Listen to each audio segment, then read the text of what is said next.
반갑습니다. 팽크입니다. 이전 영상에서는 제 특허품인 그 고무깡에 대해 말씀을 드렸죠. 오늘은 스타코에 대해서 알아볼 텐데요. 일단은 알아보기 전에 용어 정리부터 하고 실질적으로 어떻게 쓰이는지 그리고 시공 방법에 대해서 알아보도록 하겠습니다. 그러면 스타코가 뭘까요? 스타코랑 뭐 스투코 아니면은 스토코 아니면은 스타코 이렇게 말씀을 하시는데요. 스타코의 주 원료가 되는 거는 일단 회석회죠. 회석회, 석고죠. 석고, 그리고 대리석 가루, 대리석 파우더, 그리고 뭐 점토류. 예전에 로마나 그리스 시대에 이런 거를 섞어서 마지막에 치장을 하기 위해서, 외벽에 치장을 하기 위해서 이런 걸 섞어서 칠하거나 발랐거든요. 그런데 요즘에는 뭐 이런 류들이 요즘에는 아크릴 포리머라고 뭐 이런 특수한 재료로 사용을 해서 그런 제품이 나오고 있거든요. 그래서 이게 스타코라는 말은 영어로 되어 있지만은 원래 이탈리어다 이렇게 생각을 해주시면 되겠고요. 스타코가 있고 스타코 플렉스가 있어요. 이 말은 뭘까요? 스타코 플렉스. 이 말은 스타코 플렉서블, 유연하다, 탄성체에 어떤 원료가 들어갔다, 포리머가 들어갔다 이렇게 생각을 해주시면 되겠습니다. 그래서 예를 들어 스타코 같은 경우에는 되게 석고처럼 단단한 이런 거 같은 경우에는 되게 견고하긴 해요. 견고하지만 유연성이 떨어져서 잘 부러지거나 이렇게 하거든요. 대신에 플렉서블, 탄성체가 들어간 거죠. 고분자 탄성체가 들어간 건데 이거는 잘 휘어지고 뭐 크랙이나 이렇게 뭐 갈라지거나 그런 게 좀 적습니다. 그래서 이 차이입니다. 이 차이. 스타코가 있고 스타코 플렉스가 있는 겁니다. 본타일이라는 게 있어요. 본타일 요거는 그냥 우리 뭐 화장실에서 쓰는 그런 타일이 아니고요. 테라코트사라는 회사가 있는데 여기서 나오는 제품명이에요. 그러니까 이게 큰 명제라고 치면은 스타코로 만들어진 본타일의 제품이 있다 이렇게 생각을 해주시면 되겠습니다. 그러면은 이 스타코는 어느 때 언제 바르느냐, 집을 짓거나 이렇게 하죠. 그러니까 벽돌이 있으면은 벽돌집이 있죠. 이것도 되게 종류가 많아요. 뭐 치장 벽돌도 있고 시멘트 벽돌도 있고 블록도 있고, 이래서 벽돌을, 예를 들어 시멘트 벽돌을 쌓아놓고 이렇게 쌓겠죠. 이런 공극이나 표면을 예쁘게 하기 위해서 미장을 합니다. 그러면은 아주 팽팽해지겠죠. 보통 시멘트 벽은 방수 같은 성질이 없어요. 그렇기 때문에 뭐 여기에 페인트를 바른다든지 마감을 하게 돼 있습니다. 마감을 하는데 벽이 있으면은 이게 성능이 방수가 안 됩니다. 그 아주 미세한 공극 사이로 수분이 침투를 하게 돼 있거든요. 그리고 두 번째로는 단열이 안 돼요. 그러면 어떻게 하느냐, 여기에 시멘트 벽에 스티로폼이나 아니면 뭐 여러 제품들이 있죠. 단열재, 그런 것을 붙여요. 그 다음에 스타코나 스타코 플렉스가 그거로 칠하거나 발라서 마감을 하는데, 이런 스티로폼에는 잘 붙지를 않아요. 그리고 스티로폼이 되게 나름대로 탄성이 있죠. 쑥쑥 들어가고, 그러다 보면은 깨지거나 이게 탈락이 될 수 있어요. 탈락, 떨어질 수가 있는 거죠. 그렇기 때문에 여기에 메쉬망이라는 이런 망을 감아주고, 그리고 그 위에 스타코 플렉스를 시공을 합니다. 시멘트 벽돌에 쌓고 아니면은 뭐 철근 콘크리트를 이용해서 겉붙질을 만들어서 외벽에 단열을 하고, 이거를 고정시키기 위해서 메쉬를 깔고 메쉬를 두르고, 그리고 마감으로 스타코나 스타코 플렉스를 한다고 말씀드렸어요. 이거는 외부일 때죠. 그리고 스타코 플렉스도 이제 정리가 안 돼서 좀 이렇게 돌아가는데, 스타코 플렉스를 끝내고 발수제를 바를 수도 있어요. 발수제, 실리콘 계열이죠. 되게 비오염성, 오염 저항성, 아니면 내오염성, 방호성 뭐 이런 말로 씁니다. 그래서 하는 게 있는데, 이런 게 다 첨가된 제품도 나오더라고요. 이건 외부에 관련된 거고요. 그럼 내부는 주로 뭐 상가나 아파트나 보통 보면은 석고판이 있어요.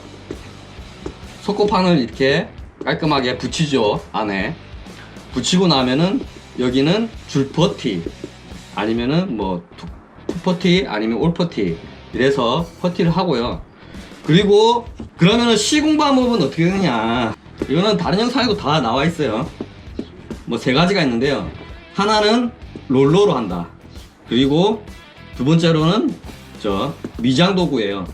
우리 시멘트 바를 때 쓰는 거 있죠, 미장 칼. 흔히 말해 뭐 양고대, 양고대로 작업을 합니다. 바르는 거죠. 눌러서, 롤러는 이렇게 굴려서 바르는 거고, 그리고 끝으로 뿌려서 작업하는데, 오늘은 제가 요 뿌려서 작업하는 걸로 작업을 해 보도록 하겠습니다. 그러면 장비가 어떤 게 있느냐, 일단은 장비가 최소 두 가지가 있어야 돼요. 하나는 컴프레셔죠. 뭐 전기가 됐든 아니면 엔진이 되어서 작동을 하든, 여기에 탱크 안에 공기를 압축하게 됩니다, 컴프레셔로. 그래서 이 공기가 이런 호스를 통해서, 여기까지가 1번이고요 두 번째가 호스를 통해서 호파건이라는 이런 장비에 연결을 해서 이제 뿌려주는 겁니다. 호파건을 한번 예로 들어볼게요. 호파건이 이런 식으로 되어 있는데 좀 있으면 보여드릴 건데요. 이 압축된 공기가 요 호스를 통해서 이제 흘러나와서 그러면은 재료는 어떻게 하느냐, 요 호퍼라는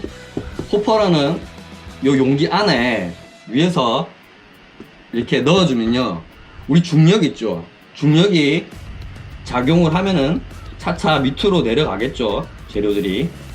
네, 내려가면은 여기서 강한 압축 공기가 흘러나와서 요 노즐에서 스타크래프트의 그 히드라 있죠, 막 침 튀기는 녀석, 그것처럼 막 침을 튀겨서 어떤 형태를 이제 만들어주는 거예요, 발라지면서. 여기서 중요한 거는 뭐 몇 마력 그런 이제 컴프레셔에 관해서 말씀드리는데요. 몇 마력보다 뭐 3.5마력, 4마력, 4.5마력 그런 마력보다 더 중요한 거는 탱크의 용량이에요. 공기 탱크의 용량이에요. 왜냐면은 이게 제가 지금 보유하고 있는 게 30리터짜리 밖에 없거든요. 제가 보통 임대해서 쓰든가 하기 때문에 잘 안 들고 다녀요. 그런데 여기서 작업을 하다 보면은 계속 작업은 이어지게 돼 있는데, 요 용량이 한도가 30리터 밖에 없기 때문에 사용을 하다 보면은 요만큼 밖에 안 남잖아요.